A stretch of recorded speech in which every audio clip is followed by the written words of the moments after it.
Anybody who avoids this route is or she is presenting here an illegality. So, Madam Speaker, we have been asking what is so different between the RDC and the chairman of LOC5?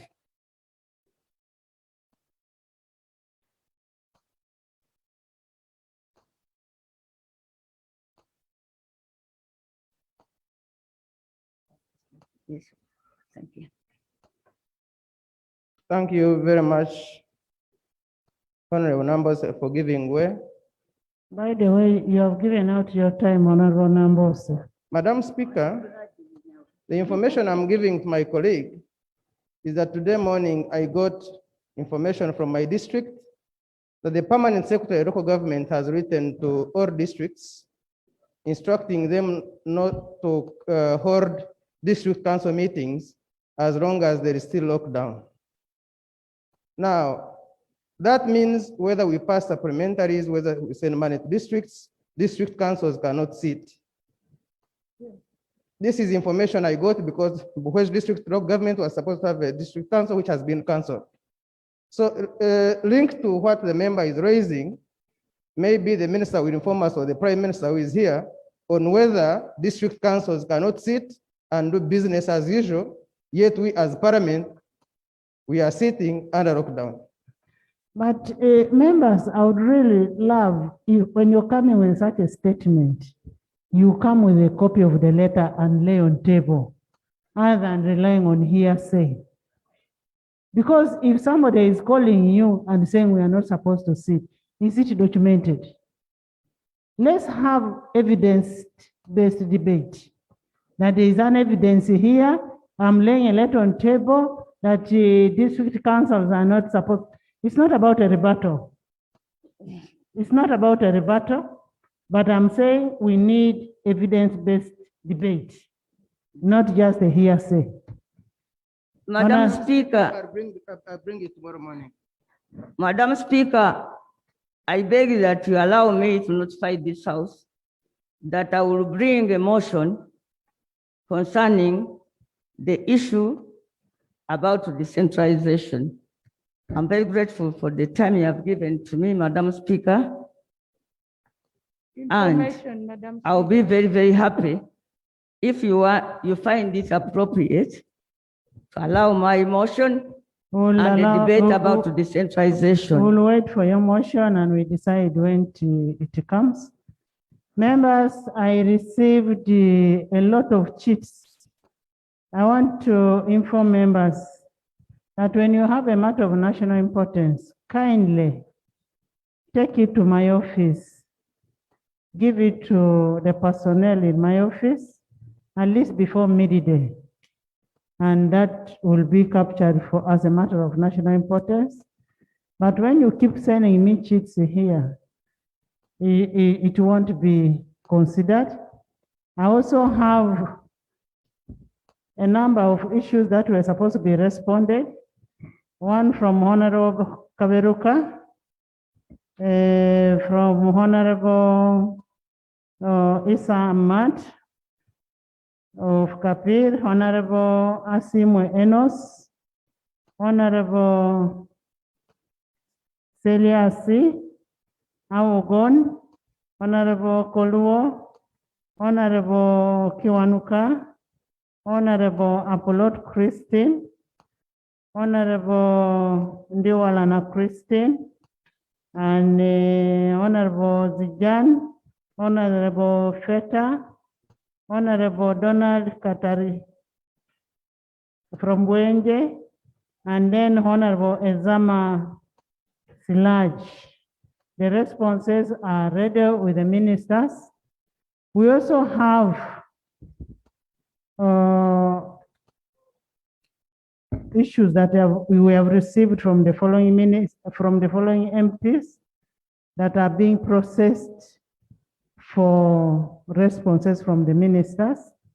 There is one from Honorable Betom Ben, Honorable Celia Steele, Honorable Lanya, Honorable Chen Dokas, Honorable Edakasi, Honorable Kelo, from Aruzi, Honorable Achan Joyce, Honorable Amos Okot, Honorable Laura, Honorable Mariam Makaye, Honorable Semwanga, Honorable Apollo Christine, Honorable Nakato Mary Annette, Honorable Sylvia of Kamwenge, Honorable Ababiku, Honorable Feta, Honorable Musingu Siona, Honorable Amos Okot, Honorable Bedi Bwanika, Honorable Bwire Sanon, Honorable Isabire Aga. Those will be presented in the next, but I also request that when the ministers are responding, they should be brief, and also members should not interpret for us, interfere a lot for us to be able to get a feedback in time. We are now going to the Prime Minister's time. It is the first time we are having the Prime Minister's time, and the Prime Minister has given me a response for only 2 questions. Other questions that had been raised have been responded by other ministers. Next time, we'll have a comprehensive Prime Minister's time. Prime Minister. Item number. And after the Prime Minister has made a presentation, the leader of opposition, as per the rules, has a right to reply. Madam Speaker, item number 4, Prime Minister's time. Let's hear what the law is saying. Yeah, Yes. Madam Speaker, thank you very much. With all due respect with the guidance you have given on matters of national importance. But Madam Speaker, there are matters of urgent public importance that are matters of emergency that require urgent attention. How would it be compliant with the procedure that guides those urgent matters to postpone them? Like you have said that they will be raised later early next week when they are urgent. If the matters came to my office, actually the matters are coming on the table. So how do you expect these matters to be raised? And you are the one who made the rules of procedure. You say the Prime Minister's time will always start at 4 o'clock on a Thursday. If there are matters of national importance, we are sitting on a Tuesday, they will be raised. Sitting on Wednesday, they will be raised.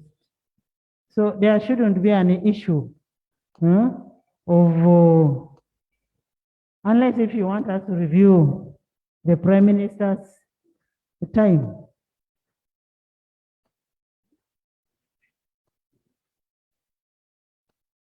And remember, I have said on matters of national importance, the matters must be brought to my office before midday, before we come to the house. You cannot bring me your matter in the house when I'm seated here. Sincerely, bear with me also. Prime Minister.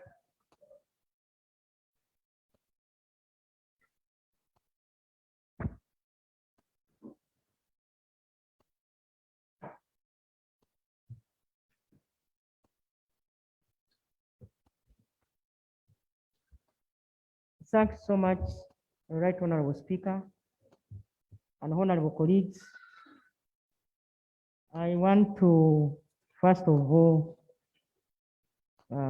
inform colleagues that under Rule 41, the Prime Minister's time, sub-rule 1 up to 9, there shall be time designated as Prime Minister's time, commencing at 4, like we have already guided every Thursday. During the Prime Minister's time, the Prime Minister may make a statement. All questions may be put to the Prime Minister relating to the matters of government policy or general performance of the government and government agencies. Questions to the Prime Minister shall be made in writing and submitted to the clerk. The clerk shall enter all questions in the Prime Minister's question record book and select 15 questions by raffle, which shall be forwarded to the Prime Minister. The Prime Minister shall provide written responses copied to the relevant member and respond to these questions during the Prime Minister's question time. The clerk shall publish a list of all questions and the responses made every month. In the absence of the Prime Minister, the Deputy Prime Minister may make a statement or answer questions put to him or her. The Prime Minister's time shall not exceed 45 minutes. Right Honorable Speaker, in view of the fact that this is the first time I'm being given questions, and bearing in the fact is I have not got these questions apart from the ones they have given me here. I request you to guide whether it is procedure okay for us to continue now. Right Honorable Prime Minister, we have two questions that your office told us you're ready to answer. Okay, let members, those two questions. let Now, members those ask two them. questions, the rest will push, which are not very urgent, who will push to the next sitting. But the urgent questions, we'll handle them on Tuesday, Wednesday. Honorable Lukwago John Paul, MP Chotera. Yes.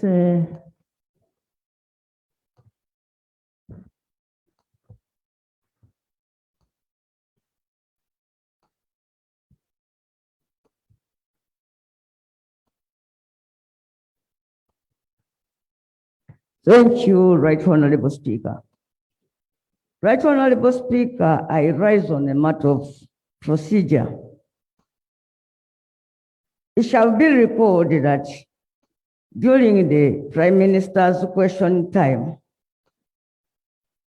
members in the plenary will get up to contribute through catching your eye, Right Honorable Speaker. And then the Prime Minister would answer the questions there and then, or inform this House that she will return at such and such a day with the detailed answer. The procedure matter I'm raising, therefore, having heard the presentation of the Right Honorable Prime Minister, which in one way or another shows that she's not ready. If it would not be procedural, okay, Right Honorable Speaker, that we use this time to raise the question is the Prime Minister notes them down and bring us the answer on Tuesday. May it please you, Right Honorable Speaker, to give us guidance. Madam Nambooze, it is so unfortunate at the time when we changed the rules towards the end of the term, you were busy on a campaign. But if you can check Rule 41(3), kindly look at the rules. The rules were changed in your absence. Madam Speaker, just also for emphasis, I think it's very important that the member checks in her bag, which was given to her when she was sworn in, where we put in a new copy of the rules. She must be referring to the old rules. It's very important for members to get copies. I have already made a ruling to that effect. Can you Madam Speaker, Honorable Lukwago John Paul, Madam, I beg for your indulgence, Madam Madam Teacher, Speaker. we change the rules. Madam Speaker, allow me to say this, Madam Speaker. Can I read you the rules first? Before you read them, Madam Speaker, it is a known fact that each parliament must make its rules. The 10th parliament in their last days, instead of concentrating on saying bye-bye, they sat here, amended the rules, and now we are being denied the opportunity as 11th parliament to make our own rules of procedure, Madam Speaker. Thank you. Honorable Nambooze, I am imploring you to bring a motion to change the rules, and then we shall have rules of 11th Parliament to the effect that. Yeah, thank you, Madam Speaker. Madam Speaker, I rise to request you, if you look at Rule 41 and Rule 42. Rule 42 gives members time to raise questions to the ministers. And then from our parliamentary rule of procedures and the normal sittings, there is no time that a member of parliament is given an opportunity to ask the minister. I'm requesting you, Right Honourable Speaker, through your discretions, if you can combine the questions to the Prime Minister and the question to the ministers at the same time. I think that would give more time for members of parliament to ask. You know, with these ministers, we have so many concerns that we are supposed to raise as members of parliament, and the Prime Minister has a right to choose any minister to respond to the questions raised by members of parliament. I am requesting you, Right Honourable Speaker, through your authority, if it is okay, you could combine that so that when members of parliament comes, they ask the ministers and the prime ministers at the same time. I beg to move. So on Thursdays, we shall be having oral questions to ministers from 2 to 4. From 4, we shall be having the Prime Minister's time. But matters of urgent importance shall be discussed Tuesday, whenever they come, before the House starts.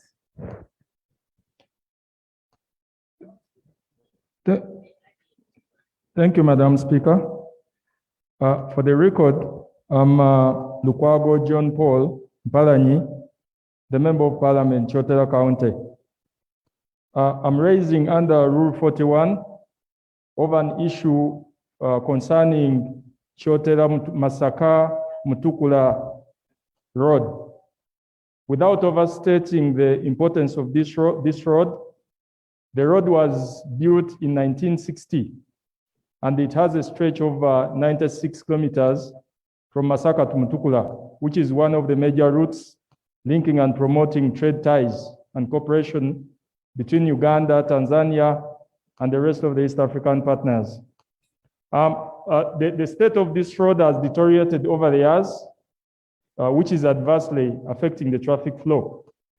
In 2003, that's the last time the government upgraded the section, only Chotera Mutukula to Class 2 bitumen standard.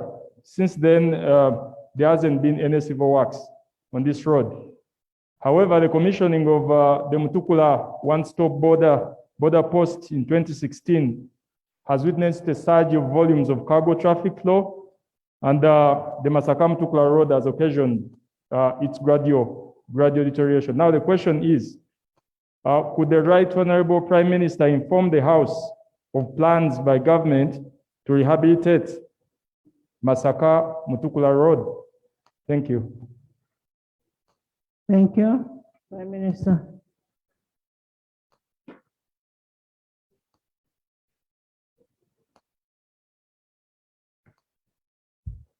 Thank you so much, Right Honorable Speaker.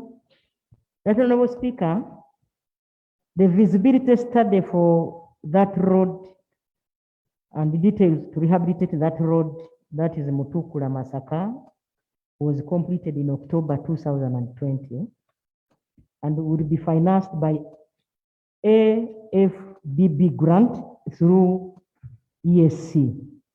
It was agreed in ESC Council of Transport and Works Ministers that the road rehabilitation work is implemented as a regional project.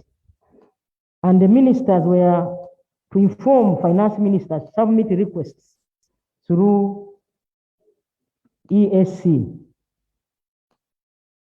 On 9th July 2021, the Honorable Minister for Works wrote to the Minister of Finance to request for funds from AFDB through ESC. We will continue to rehabilitate that road, that is to patch the potholes until funds for rehabilitating that road are secured. Thank you so much. Honorable Prime Minister, what timeline have you given to the ministry to follow up on this funding? Right, Honorable Speaker, I can give 2 months from now. So, Honorable, you will get a response in 2 months' time.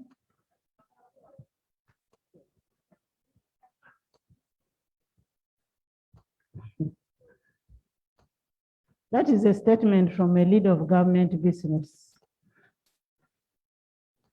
An assurance that in 2 months' time, we'll be good to go. Honorable Magogo Moses, Budiope County East.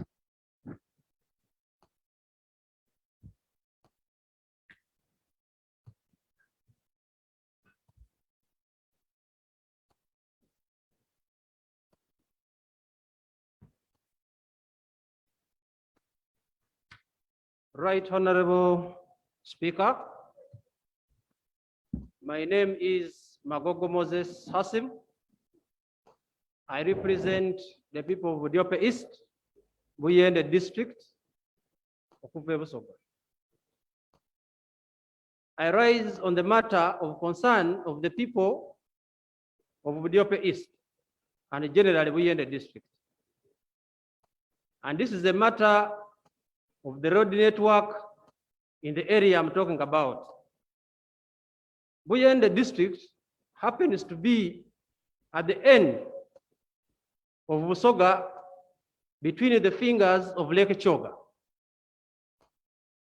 In the 90s, the road network, and we have only one road under the control of UNRA in the area, this road was bad.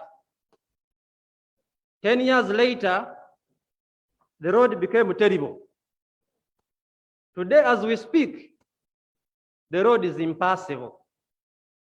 What used to be transport by road is now transport by water of a road which is under the control of UNRA.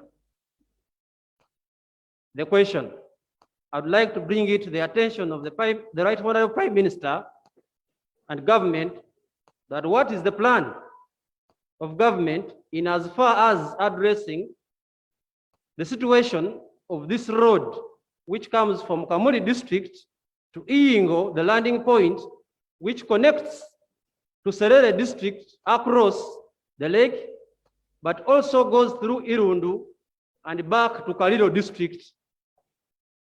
If the road is not done, the people of Budiope East are being cut off from the rest of the country, and we shall soon become an island instead of being part of the mainland. Thank you very much.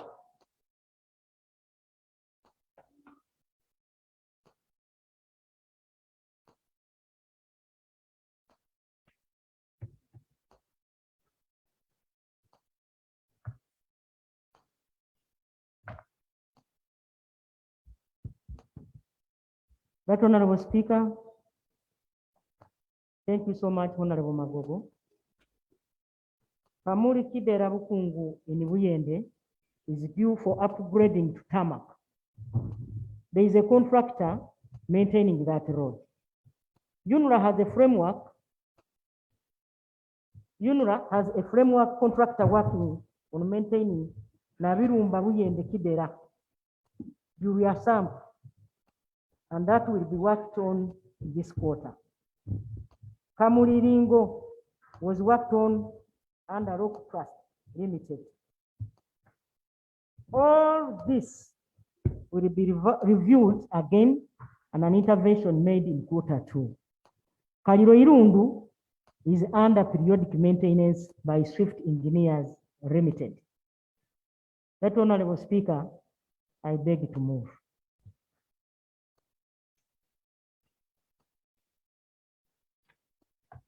Madam, did you say Kamuli Kidera? Actually, that is a different road. There is Kamuli,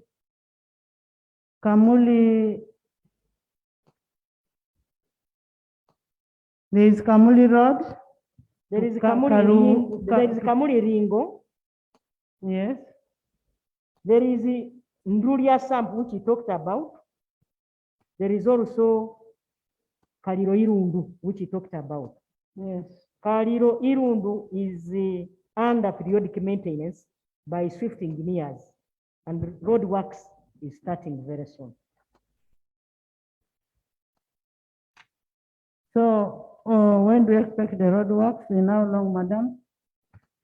Like I've told you, the quarter releases, the releases for this quarter have just been sent, and the work is going to start this quarter.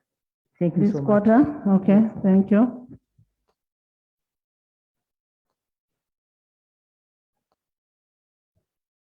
Members, after the Prime Minister's time, it is only the leader of opposition who has a right of reply as per the rules. You see, these rules were made when Nambooze was not there. So now, the leader of opposition, can you reply?